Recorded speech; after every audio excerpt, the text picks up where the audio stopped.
ආණ්ඩු බලය ලබා ගැනීමෙන් පසුව ජාතික ජනබලවේගය සංවිධානය කළ පළමු මැයි දින රැළිය ගාල්මුවදොර පිටියේදී අද පස්වරු 3:30ට පමණ ආරම්භ වුණා. රට හදන ජනබලය පෙළ ගැසෙන මැයි රැළිය යන්න මෙවර එහි තේමාව වී තිබුණා. ඊට ජාතික ජනබලවේගයේ නායකින් එක්ුණේ මෙලෙසින්.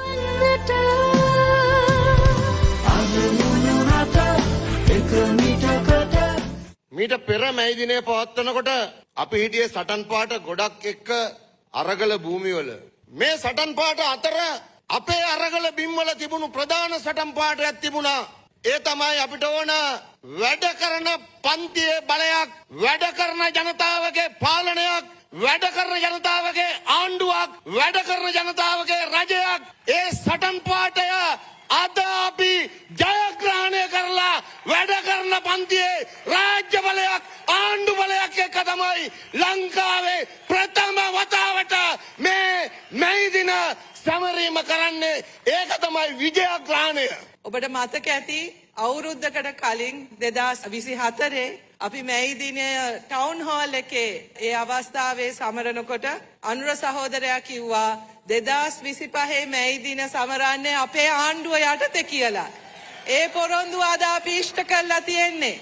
ඒක තමයි අද අපි සමරන්න ඕනේ. මේ සෙනග දැක්කම අර අගෝස්තු මාසේ ජනාධිපති වෙන්න හිතන් ඉන්න අය, දෙසැම්බර් මාසේ ජනාධිපති වෙන්න හිතන අය මොනවා හිතනවද දන්නේ? මැයි රැළියට ජාතික ජනබලවේගයේ නායක ජනාධිපති අනුර කුමාර දිසානායක මහතා එක්ුණේ ඊට එක්ක සිටි පිරිසගේ උණුසුම් ප්‍රතිචාර මැද්දේ.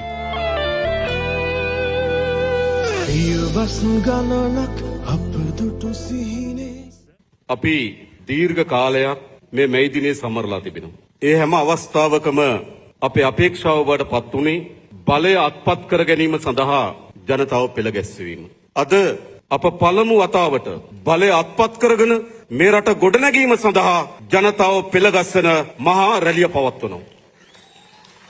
පෞගේ සැප්තැම්බර් මාසේ 21 වෙනිදා මේ රටේ ජනතාව ඉතාමත් නිර්භීත තීන්දුවක් ගත්තා. ඒ තීන්දුව තමයි පරම්පරා ගණනාවක් ඉදිරියට එළලා තිබුණු බල සිතියම මුළුමනින්ම අකුලලා පොදු ජනතාව අතට බලය මාරු කරන්න මේ රටේ ජනතාව සමත් වුණා. අන්න ඒ බලයේ අහිමිවීමේ අපේක්ෂා බංගත්වයේ අඳෝනාව අපිට අහන්න ලැබෙනවා. තව පැත්තකින් තමන් බලය හොබවනකොට මහජනයාගේ ධනය නාස්ති කරමින් අති වරප්‍රසාද සහිත ජීවිතයක් ගත කරා. පොදු නීතියට යටත් නොවන ජීවිතයක් ගත කරා. පොදු ජනයාට උඩින් මහා බල පරාක්‍රමයක් යොදාගෙන ජනතාවට උඩින් ඉන්න බලයක් හෙබෙව්වා. අද මොකද සිදු වී තිබෙන්නේ? අද පොදු නීතියට යටත් වී තිබෙනවා. වරප්‍රසාද අහිමි වී තිබෙනවා. නීතිය සමානව ක්‍රියාත්මක වෙමින් තිබෙනවා. දැන් මොකද වී තිබෙන්නේ? දුකක් ඇති වී තිබෙනවා. ඒ නිසා අනිත් පැත්තෙන් තියෙන මොකද්ද? වේදනාවේ අඳුනාව. තව පැත්තකින් තියෙන මොකද්ද? ඒගොල්ලෝ දන්නවා අපරාධ කරපු ප්‍රමාණය අපිට වඩා. ඒගොල්ලෝ දන්නවා වංචා කරපු ප්‍රමාණය අපිට වඩා. ඒ නිසා මොකද සිදු වී තිබෙන්නේ? ඒගොල්ලෝ දන්නවා වංචා දූෂණයේ යෙදුණු ප්‍රමාණය, අපරාධයේ යෙදුණු ප්‍රමාණය. ඒ වගේම ඒගොල්ලෝ දන්නවා අපි කවුද කියලා. මතක තියාගන්න. ඒගොල්ලන්ගේ අපරාධයේ ප්‍රමාණය දන්න තරමටම ඒගොල්ලෝ දන්නවා අපි කවුද කියලා. ඒ නිසා භීතියේ අඳුනාව තියෙනවා. ඒ නිසා තවදුරටත් දේශපාලන ව්‍යාපාර නැහැ. ඒවා නිකන් වැල් බයිලා කණ්ඩායම් මත වැල් බයිලා. එහෙම නෙවෙයිද? මාර්තු වල ආණ්ඩුව වැටෙනවා කියනවා. මාර්තු පැන්නාම අගෝස්තු කියනවා. අගෝස්තු එන්නත් කලින් අප්‍රේල් වලට කල් දාලා. ඊට සනිත් කෙනෙක් කියනවා නෑ මම දෙසැම්බර්. එයි වැල් බයිලා හොඳේ. අද අපෙන් එළිය තිබෙන්නේ සුම්බුන් ගොඩක එකතුවක් මිසක් අභියෝගයක් නෙවෙයි. අභියෝගය තිබෙන්නේ අපට අප තුලමයි.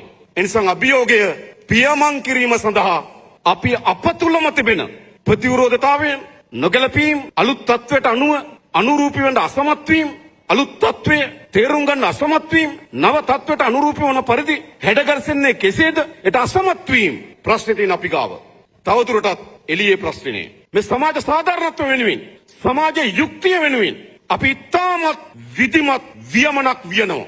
ඒක ඕන කෙනෙක් දන්නවා. මා කියන්නේ එක රැයෙන් ප්‍රතිඵල බලාපොරොත්තු වෙන අයට අවුරුදු 76ක් විනාශේ පතුලටම ගෙනහිල්ලා මාස 6න් ප්‍රතිඵල අපේක්ෂා කරන අයට නව යුගයක් නිර්මාණය කළ තිබෙනවා. නීතිය හැම කෙනාටම සමාන රටක්. ඒක තමයි මේ රට ගොඩ නැගීමේ ඊළඟ ප්‍රධාන අත්විවරම.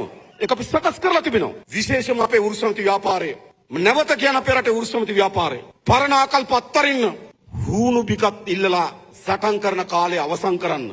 හූණු පිටටත් පොරබදන කාලේ අවසන් කරන්න. මොකද අපි අතර තිබිය යුතු ප්‍රතිවිරුද්ධතාවය කිසි ගැටුමක් තියෙන විදියක් නැහැ. අපි වෘසමිති ව්‍යාපාරයට ආරාධනා කරනවා එකට මේ රට ගොඩනැගීමේ ව්‍යායාමය සාර්ථක කර ගැනීම සඳහා අපිට එකතු වෙන්න. අපි සියලු දෙනා ප්‍රයත්නයක් දරමු. පොරබදමු. අපේ પરම්පරාවට වඩා අපේ අනාගත પરම්පරාවට හොඳ රටක් හදලා දෙන්න.